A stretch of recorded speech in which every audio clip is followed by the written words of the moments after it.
Welcome to Music Connect Africa, the hub for global music industry news and insights. Each episode, we take a look into the history of our entrepreneurial professionals who are the driving force behind the scenes. It gives me great pleasure to highlight the players who exercise tenacity, drive, and who create smoother operative systems for our music arts and entertainment industries. In this week's edition, we highlight the accomplishments of Allan Cole, a Jamaican former pro footballer who played at both professional and international levels as a striker.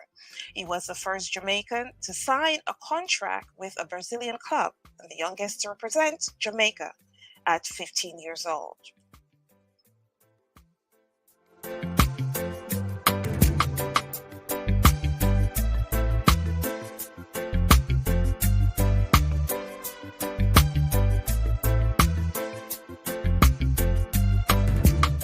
Yes, and most recently, Allan Cole, arguably Jamaica's greatest football player, was honored by the JFF, that's the Jamaica Football Federation, for his contribution to the sport. We will revisit skills passing of the torch, a concept that resonates far beyond any arena, a period that symbolizes growth and evolution, a crucial moment that involves a delicate transition from one era to another. Understanding that embracing this transition means understanding that the legacy Skill Cole would have left behind is more than his personal achievements, a story that would serve to inspire future generations to push boundaries and to dream big in the pursuit of excellence. It is safe to say that Skill Cole's name and legacy as a dedicated footballer has been etched in the history books, but has he gracefully accepted the ebb and flow of time?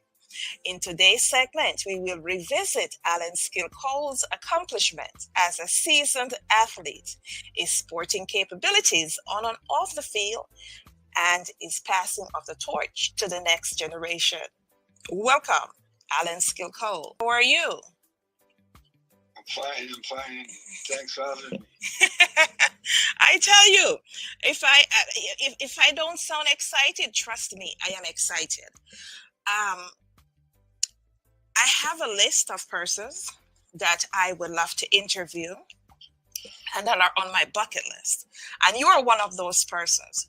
So, affording me the opportunity to be able to interview you, my oh my, I am so happy for more than one reason, of course. I looked up to your athleticism and being able to blaze that trail, so to speak. But before we start, can I get you anything to drink? A glass of water, anything? I'm good, thank you. You're good, okay. Well, you carved out a legacy that trailblazed the path you took to becoming a champion. One that included consistency, hard work, and discipline. And you were a torchbearer in the 1960s and 70s for the Jamaica football team. Did you recognize that at such a young age, the importance of carrying that torch? It wasn't done for me at that time. In the early part of my career. But as time transcended, and everything it was just in front of me, and I was doing just what I was doing. For myself, I did sports as well. And from a very young age, I would say, I remember far back as primary school, I learned from my mentor. My mentor was Dolly Gordon. That's the mom of Barry Gordon, Barry G. She was my mentor. And, she mentored me and had me learn that my advancement in sports was a recipe that would mirror my life's natural progression. Is it safe to say that your life trottings have been similar in that respect, that sports actually prepared your natural progression throughout life? Yeah, I think you're right about that. As a sports person in the early days, we sort of helped to change my whole concept of life, and get deeper into thinking about the other things more than me myself, but about people in general. So it was for me. It was special. Okay. As a seasoned athlete, the hope is that eventually the wisdom that you have acquired, throughout the years and experience that will provide mentorship and guidance to nurture the next generation. One would say to embrace their full potential, and exceed within your own achievements. So, speaking of the torch, which is the highlight of this, which is a theme, I would say, in terms of this interview here, the torch becomes a symbol of not only success, but also the responsibility of ensuring that the flame burns brighter for future torch bearers. You started at a very young age. Who is responsible for discovering your talent at such a young age? Well, my father was what do you call it now? A sporting person. Yes. Who loved. He as a little kid, he would take me to boxing. He'd take me to cricket. He'd take me to football. And of course, he would take me to teach me to swim at an early age. But what happened is that when I was at a very tender age, my father started teaching me to juggle with limes, juggling limes, 2 limes, then 3 limes, and things like that. Yeah. So by the time I was like about 7 years of age, 8 years coming up, I started learning to juggle limes. Now we call lime in those days 1, 2, 1, 2. Then I went to 3. Started helping my coordination. Oh wow! But made it even easier is that he told me my father was involved in boxing. He used to be amateur boxer trained under one of the greats in the early 40s, right in the Kid Silver. So my father was able to skip. He was beautiful. He could skip like you name it. It was fantastic to see him skip. So he taught me to skip at a tender age. So with all of this teaching, he was doing something for me that I didn't know what he was doing until it started to manifest. Because I started learning to skip now as a little boy, 8, 9. I was skipping like a boxer. The rhythm and the coordination. All those things started ahead to what you call me now, to put me at a level where I was able to do things much easier than the normal youngster my age. The rhythm and the coordination, which in every discipline. In every discipline, that's correct. You have to have rhythm and coordination. In music, you can't have a hit song unless you have good rhythm and good coordination. That's correct. That rhythm. Track and field, yes. The same thing. Same thing. Cricket, same thing. Swimming, the same thing. Yes. Football, same thing. You understand? That's true. So I was prepared. My father was preparing me as a young man, as a little boy, with all these ammunition, which was part of the process. And he used to tell me, teach me about whatever I wanted to know about sports, anything. And he always said, if you want to do this or you want to do that, you have to be disciplined and you have to live accordingly to the confine of whatever you want to do, or whatever discipline. So that sort of really put me on the pathway where I was prepared as a youngster. Wow. To be someone. My father always used to tell his friend that I was special because how I came on the planet, and that's another part of the story. Speaking from myself as coming from an athletic background as well, that rhythm, hand coordination as well is something that you're correct that plays throughout sport itself. Now, I have the ability to coach athletes for the national championships and the Olympics, and it's something that is major in terms of any athlete, whether they are long distance, whether they are sprinters. Rhythm comes into play, and you're able to tell through that rhythm as well if the athlete is a long distance athlete or if they're leaning more towards a sprinter. Very nice.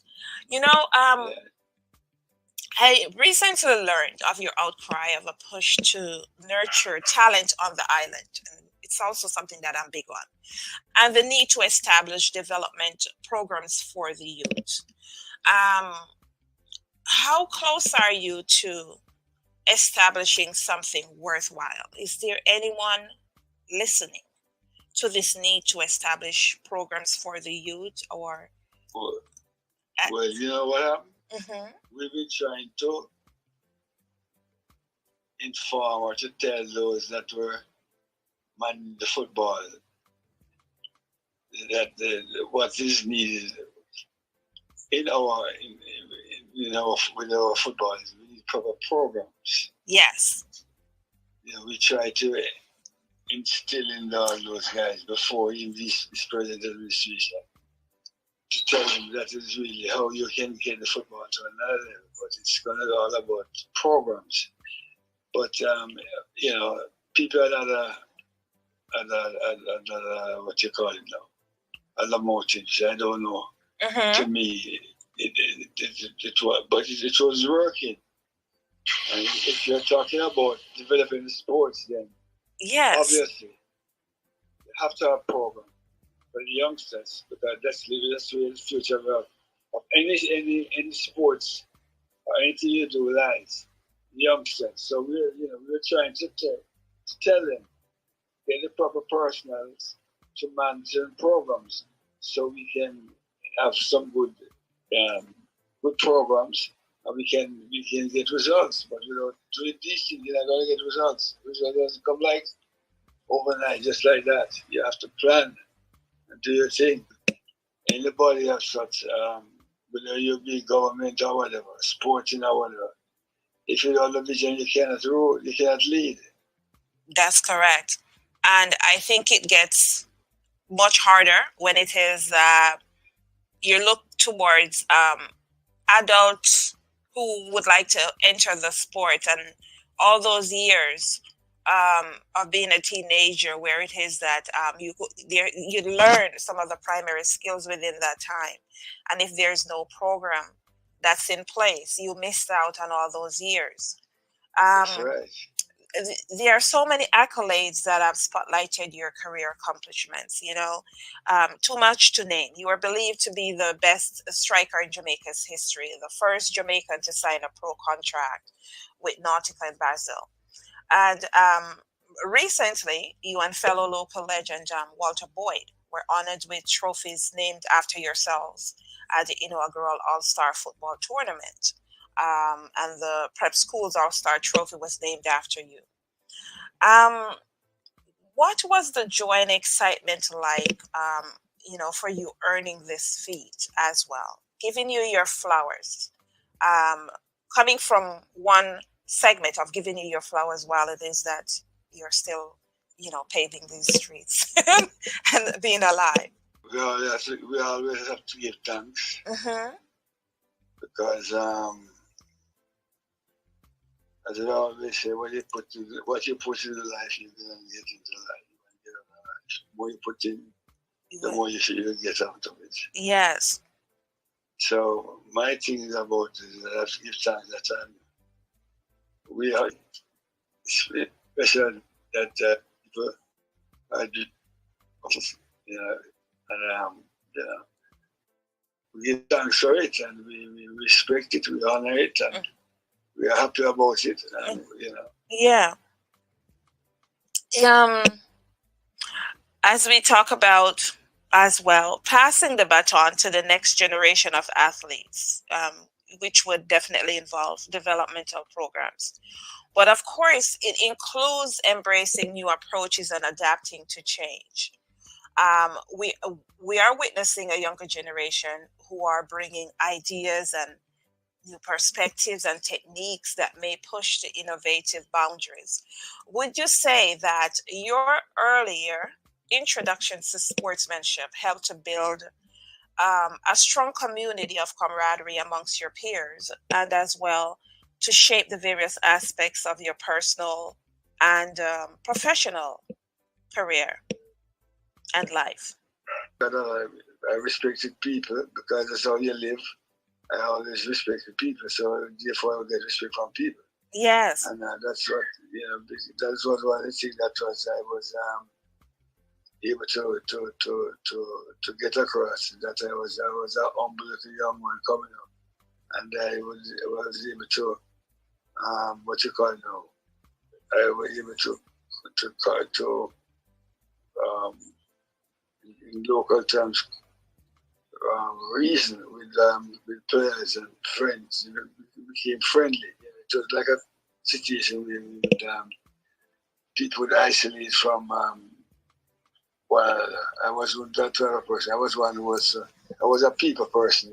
Yes. So I was able to communicate at all levels with people in my generation. So that's how it was one of the binding force of what transpired in sports at that time, especially with people like myself. Mm-hmm. So that's how to build that sort of relation, camaraderie with my people in my generation. So that as I said, yes, it helped to make sense, to make what you call it, make the transition, because as you know, I was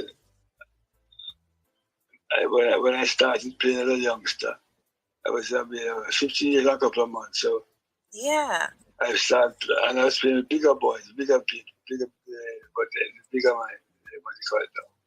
So by the time I was like 19, most of those players would have gone. So I was in the next generation. yes. So like I remember when I was at 69, we went to play 69, the 69 something. We went to play a tournament, which was supposed to be a qualification Jamaica for some World Cup. We prepared for 2 weeks of preparation and all that kind of thing. But the thing about it, at that age, I was a senior player with the youngsters coming up. I was senior, 1920. I mean, it's a different generation. I look around to see who were there in 65 with me. Nobody was around there. Only had about Delaware Scott came back in that he was a reserve and that squad. But when you look around it now, there was nobody around there. Everything was new. Such as a new generation. So in other words, I transitioned from what you call it now, with that generation before me to my generation. See if you understand what I'm trying to say to you. Yes, because you basically, you were so young, and right. you probably experience where a player might have entered in their adult life, and they're experiencing that adult life. It is that you started so early, so you go into the teenage years as a young adult, as an adult, and even as an adult, a later adult, and now it is like passing the torch and looking back and saying, wow, there had to be a lot of transitions within there as well. You played football on both professional and international level, and just knowing that you initiated this at a very young age, you said 15 years and a few months. Is it safe to say your involvement in the sports was it was pure talent outside the gate as well? As let me just touch on that. Yes, talent is considered by most people as a gift. But you won't go anywhere if you just sit there with the gift. That's right. So you have to work, you have to be disciplined. Yes. with those two components, then you'll be able to go where you want to go, anywhere you want to go. But the one has to be disciplined. Very, very important. Very important. Very disciplined. And as you know, you have to work. It's hard. You have to work hard. People think it's just something like that, and you have to work hard. So those are two most important components, and that will make you become what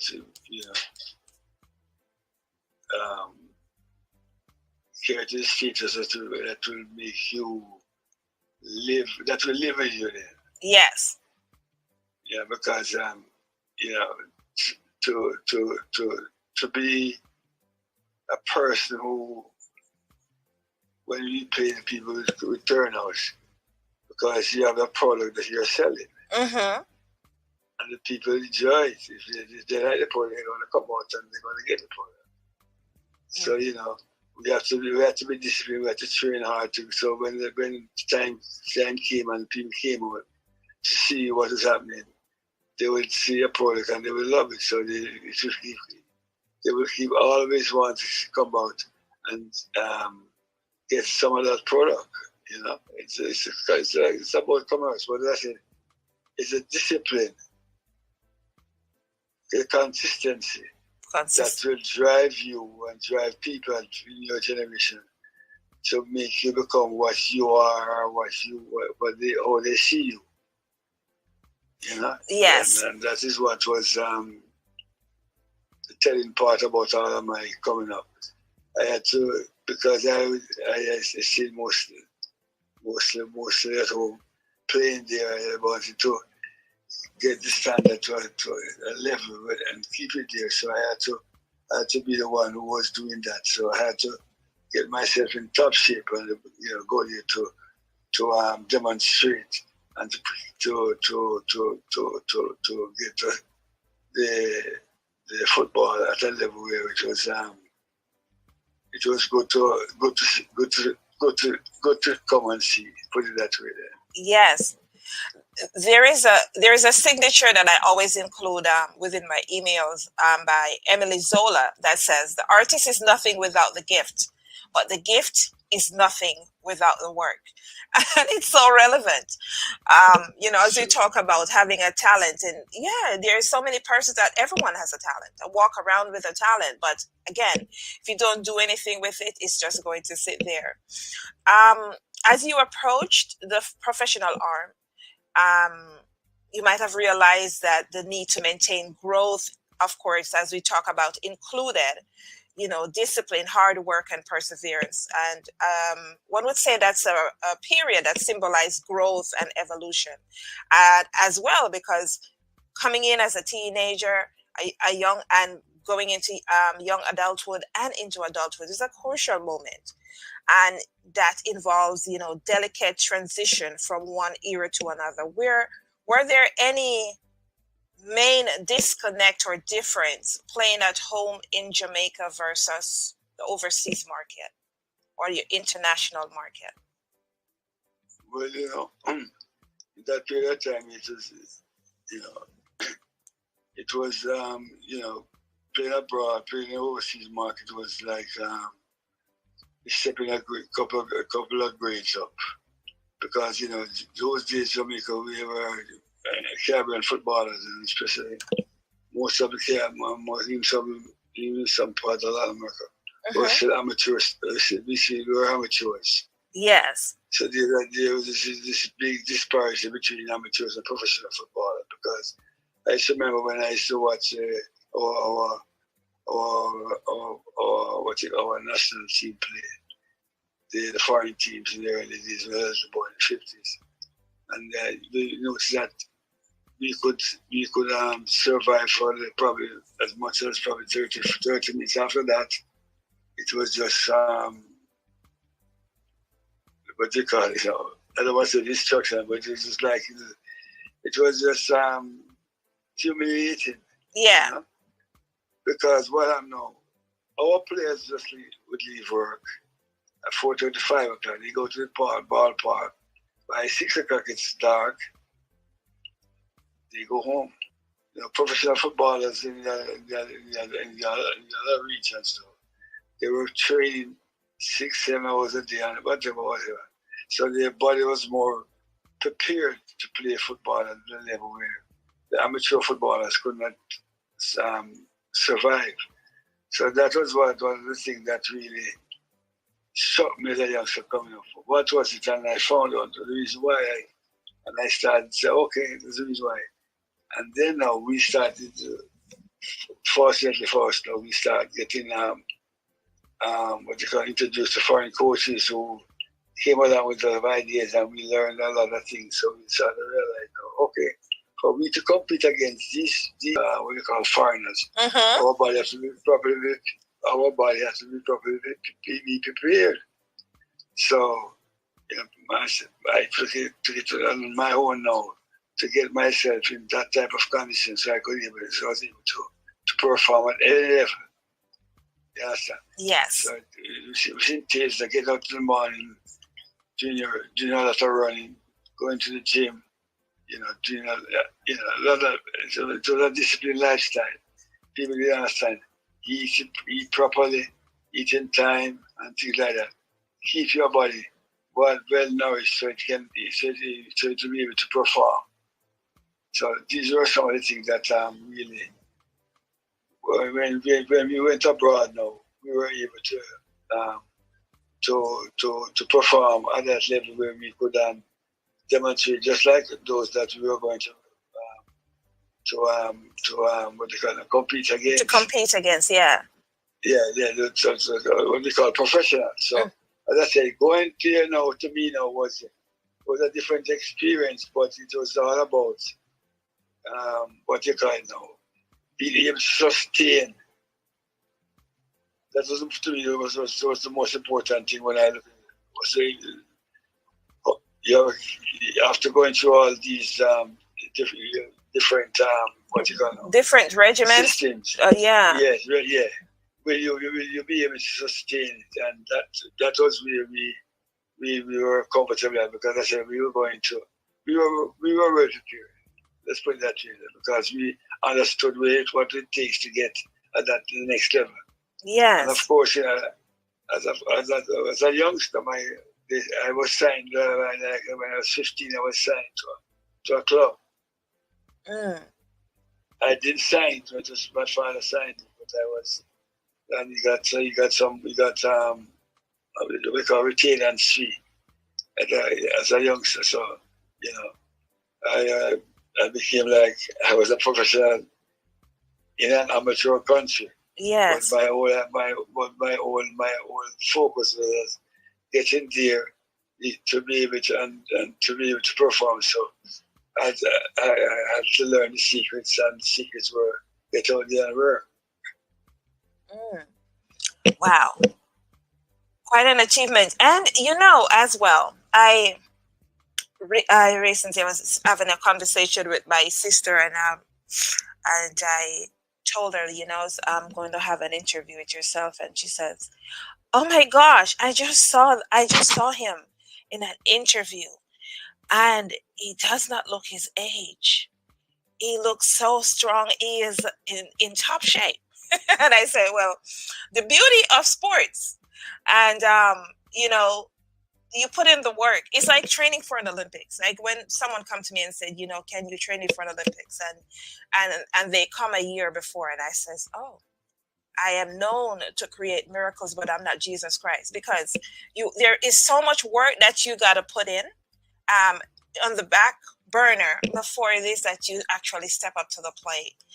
And unless it is that you may have a talent, and be prepared that you're going to use talent is going to work in your favor in terms of you trying to get there within a year as well. But as we talk about, how healthy and young and vibrant you are, what do you attribute it's from clean living and eating, and are you still exercising? Are you going to the gym and stuff like that? Yeah, well, I've been teaching for quite a while now, but I still do a lot of walking and sand. Yeah. Yes. I had a knee operation, knee surgery a couple months ago. So I'm doing my rehab on the sands and things like that. But I do a lot of swimming. So I try to keep it healthy same way. Yes, yes. You know, that's one of my favorite training for athletes as well, is training the sand training. Because it puts back everything in perspective, the body. Anything that's out of alignment, if you're... I know that. I've been in the sand since I was a kid in the early 60s before I started playing for Jamaica. Yes. I was fortunate to be among some people who love the sand, but they used to walk on bridges. Yes. And we should go there. We should go there every sands and walk with them. So I said, for me, it wasn't about walking. I wanted to jog. So I started doing sand streams or race, jogging until it becomes a part of me. I would never a weekend would pass it and get out there and run the sands. It started increasing, and that's where we started the early 60s on the sands. It's great, like I said, to speak to another athlete who recognizes, because it's part of my training regimen in terms of when I train someone. Especially when you have athletes who are returning back to the sport as well, is having them, to train on grass before actually taking them to get deeper into training. So I have a regimen where it is that they train on grass, and then from there take them to the sand before even getting in their spikes. Like the minute they get in their spikes and stuff like that, and it seems like a whole new world. And versus, you've seen photographs of those who take athletes sprinting and they're in mid-air and don't understand how is it that they're sprinting in mid-air. This is what happens as well, taking them from one extreme to the next. Yeah, so as I said, you're one of the persons that have been on my bucket list. I always wanted to know, you started at a young age, and the achievements that you've acquired over the years, and being able to just maneuver through variations of the music, arts, and entertainment industry as well, where your athleticism is part of just not athletics as well, but also partly art. I would briefly like to ask you that, throughout the years it is that you have explored new horizons and that have redefined the limits beyond athletic football sports as well. You were the manager for Bob Marley, Peter, and Bunny, and that's quite an achievement, and to go from athletics as well and to wear that hat. Do you want to talk a little bit about the position that you were in, and how well it is that you accepted it, and what you were able to do within that period of time? Well, everything comes, I would say I would give a lot of credit by saying that sports, football in general, that made me have become a national figure at 10 age. Yes. And because of that, the energy, attract a lot of different energy, and that's how it all started. So Bob and I met early, and our friend as a youngster, our friends cemented, and then he's out of football again. He had no idea of somebody made a mention, and I became manager of Bob Marley Wailers. Yes. And about 69. So it's all started. We formed Tough Gang, trying to make it come public pretty soon now. Yes. Hopefully before the year end and things like that. But that's how it all started. I said football was being at football, being at Jamaica, what they call, some people say I was a folk hero in the 60s as a youngster. But because of the sports and because of what it made me to be in the eyes of my people, all of these things helped me to, it's helped, as I said, football has helped me to become who I am and what my countrymen need. And so I said, it's all because of football that being public became became public figure. Got in the eyes of the public. Then let's put it that way. So yes, yeah. So that's how it all started. I said, and it evolved that we became so close that it was we were every day very very close, and we had a good relationship. Bob, Peter, Bunny, and myself, a very good relationship. But when there are any differences, I was the man who could able to help to resolve. Get the boy back to the table and things like that. So I got a lot of respect from them, and a lot of love, good energy. Of course, the split and things like that.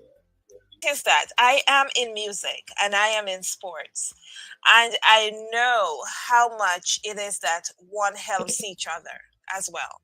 They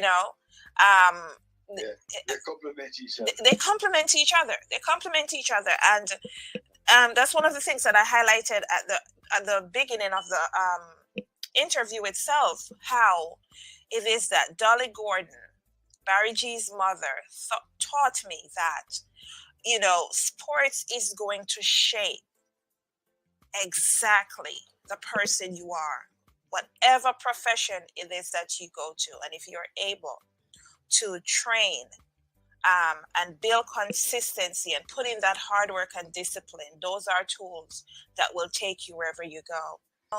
I see you in that realm where it is that you have dealt with personalities, that is so profound as well. When I think about Bob, I think about a welcoming aura, and all three, Peter, Bunny, that exudes an energy of confidence and chill, because that's exactly what it takes to even get to that place in terms of being a professional, whether it's an athlete or a musician as well. Well, I heard through the grapevines that you're planning to release a book maybe later this year as well. And so we look forward to, even my listeners and myself that would like to know so much more, not just about the sporting, but the music aspect as well. And to get to know you a little bit more as well.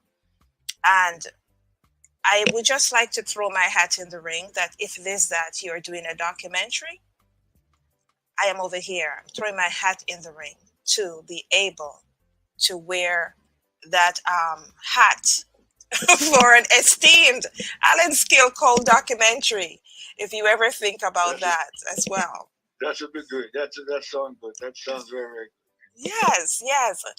I say that to say this, that sometimes we don't know the doors that are going to be open, but it always goes back to what I learned, that, and again, that talent, you can have all the talent in the world, but if you don't use it, it's just a talent. And I appreciate what you have done throughout the years, through music, in athletics, and the things that you are hoping to achieve, still to achieve in terms of, this developmental programs that's so needed on the island as well, for our youths, because it will help in more ways than one. It's not just about the sports, but also to create stronger men and a camaraderie as well. So, is there anything else that you wish to talk about that I did not cover within the interview? I think we covered that ground. We need some fun another time. Yes, yes, I'm sure. So when you have released your book, can I welcome you back? That you would like to talk about anything in the book or the book itself for a second interview? Yeah, please do. Yes, I am looking forward to it. I am looking forward to it. I really. I'm looking forward to hear from you. So we can need an Allan Skill Cole documentary. Yes, yes, yes, yes. Would greatly appreciate that, of course. Yes, ladies and gentlemen, I thank you for tapping in with me and being able to vibe with Allan Skill Cole. Of course, this is the home of Music Connect Africa. We are the hub for global music industry news and highlights. And each episode, we take a look into the history of our entrepreneurial professionals. We have been able to vibe today with Jamaican former footballer who had played at both professional and international levels as a striker, Allan Skill Cole. He was the first Jamaican to sign a contract with a Brazilian club and the youngest to represent Jamaica at 15 years old. He's arguably Jamaica's greatest football player and most recently has been honored by the JFF. That is the Jamaica Football Federation, for his contribution to the sport. We had an opportunity to talk about Skill Cole's legacy, his personal achievements, his accomplishments as a seasoned athlete and his sporting capabilities on and off the field, and how much it is that he wished to pass the torch to the next generation through establishing youth development programs, something that's very much needed on the island as well, as it is a recipe for, early introduction into sportsmanship, which will help to build a community of camaraderie as well. And Allan Cole is here and ready to pass that torch to those torch bearers as well, to other torch bearers that will take, his achievement to a higher high. What an achievement as well. We talk about briefly about, his works with, Bob Marley and Peter and Bunny as well. And you will be able to hear more with and see more in terms of his book that he is planning to debut later this year. And you heard it from the grapevines. Yes, maybe able to produce a documentary that you guys can look forward to. That to talk about his book or may mirror some of the contents of the book itself. Of course, his continuity in terms of his athleticism is a spirit of competition, the camaraderie, and the pursuit of excellence throughout all time is shown throughout his works as an athlete and, that definitive hat he wore as a manager for some of the greats of our reggae music industry. It symbolizes the essence of a sportsmanship, the resilience that he so much as well as endured throughout the years. The success and the inspire generations to come, right, is something that I am looking forward to see, developmental programs on the island that will ignite the flame within our youths as they create a better future for athletes and also just members of the arts and music industry as well. I am here for it and I am looking forward to see exactly, more developmental programs on the island as well. I thank you guys for tapping in. Yes, this is Music Connect Africa, the hub for global music news, industry news, and insights. It gives me great pleasure to highlight the players who exercise tenacity, drive, and who create smooth operative systems for our music, arts, entertainment industries. This has been my interview with Allan Skill Cole. Thanks for staying with me on the journey as I brought this down interview to you. Thank you and have yourselves a blessed rest of the day.